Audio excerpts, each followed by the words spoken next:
One of the greatest things about Alabama football is the fans are everywhere, even in the popular alternative rock band Need to Breathe.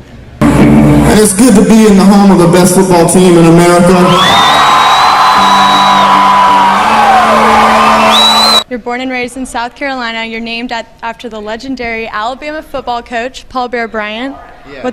It's kind of trailer trash, we think. Our parents were huge Alabama fans, and we've grown up with it our whole life. And so my name is Bear, and this is Bryant.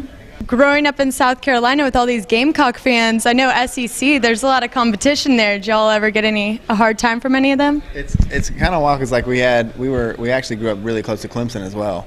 So like we could hear the games from our house growing up, and so Clemson and South Carolina ragged us pretty hard. But I mean, Alabama's better, so so we wore the sweatshirt to school anyway. We had two reasons to hate South Carolina, because Clemson and also Alabama. Yeah. So why didn't y'all go to school there? That's a good question, because they didn't give me a full scholarship. That's why I didn't go. No, I got to play football at a small school, so called Furman in South Carolina, which I love. But I mean, both of us thought about it, I think, for a while. I think especially when we were kids, and Bo ended up doing architecture, and so it just, I guess, like our heads got in the way at some point, but we still love it. A lot of fans don't know about your football background, and you got 2002, you were Football Player of the Year in South Carolina. That's a huge deal. Can you talk about what that experience was like? It was amazing. Like I think a lot of things happened in a row. I had a really good quarterback when I was there. I played receiver. So it's crazy to look back now and think about even playing at all, much less having success like we did. But it was a blast. It was a kid's game, and it was the same for me in college. And Bo played all during high school. Bo was in this movie called Radio with Ed Harris and Cuba Gooding. He was a football player in that movie. So. Anyway, so it was just, it's a childhood dream, I think, to play college football, and even if it was 1AA, it was still cool for me. I remember the first Christmas that I remember having pictures of me and Bo are wearing the little Hutch uniforms, and the first picture of me, like when I was a baby, it says, "Hold on, Bear, I'm coming." I had a little onesie, so my parents had it already planned out before me anyway. So it's funny how many musicians want to be football players and how many football players want to be musicians, and I think we're still that way. We're watching Hard Knocks in the bus and college football all day, so we're still huge fans of it. So you were a football player in radio. That's pretty cool. Talk about that. It was a weird experience, to be honest. I think it was very fortunate, the right place at the right time. And but the story, radio, has to do with a guy who lives probably or grew up maybe 20 minutes away from us. So the story we had already known before they made it into a movie. And so when it came out, we're just, my dad was like, "You got to go, try out and just see what happens." And I got to be one of like 5 guys that was on the set every single day for like 4 months. And so I just felt very fortunate. But I'm kind of the tackling dummy in the movie. So you see my face a little bit, but most of the time you just see me get creamed. Y'all have a fantasy football league apparently. Who were y'all's first draft picks? I think I had 4th pick, so I took Ray Rice, but I'm kind of second guessing that now. I probably should have taken a quarterback early, because I did not end up with a top tier quarterback. So what quarterback did you get? I've got Matt Ryan, so pretty close to home, and hopefully he'll have a big year this year. I picked 9th, which is worse, but I took Steven Jackson. I feel okay about that, and I got Tom Brady on a wraparound pick in the first round. So.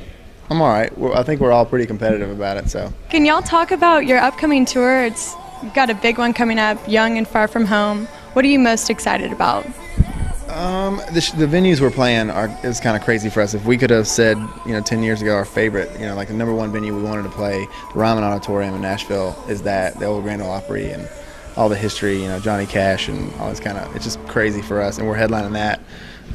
We're headlining the Tabernacle in Atlanta, which is I saw Ryan Adams there in the Black Crowes, and it's my favorite band. So I think that's one of the things. We're playing some of the bigger venues than we ever have, and we're taking a bunch of junk with us. It's going to be like a wild show. So chandeliers and lights and a bunch of fun stuff, I think. I think, because we're playing a lot bigger rooms, the people who are coming out, there's a lot of new people. And so it's always cool. We've been playing a lot of the same clubs for years and years, and watching it grow from, 10 to 15 to 20, on top of the 200 that you do. And now it's multiplying so rapidly that a lot of the people who are coming to the shows are brand new, and so that's a blast for me. What is y'all's favorite part about coming to college campuses like this? The kids are amazing. I think the energy around. I mean, I would joke with our bus driver when he drove. I was like, "Do you feel it in the air? It's Alabama Penn State this weekend. You feel it?"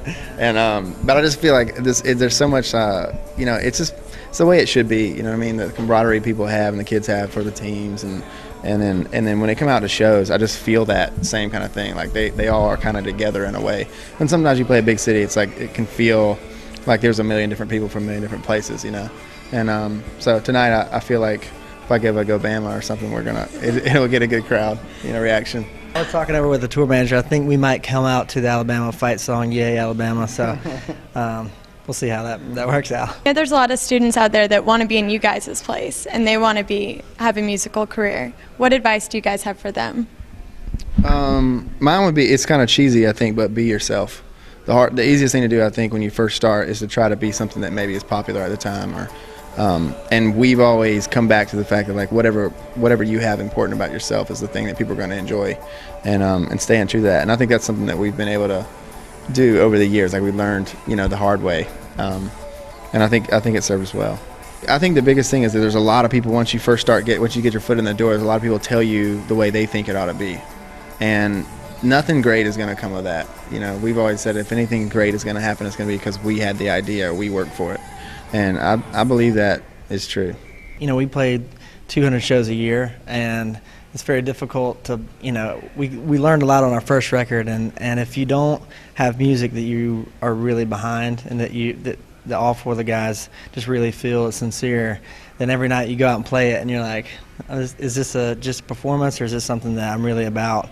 And so I think we learned that on the road, and so now going into the records, try to make it pretty much heart and soul. Speaking of your records, what has been your most favorite song y'all have ever done, and why?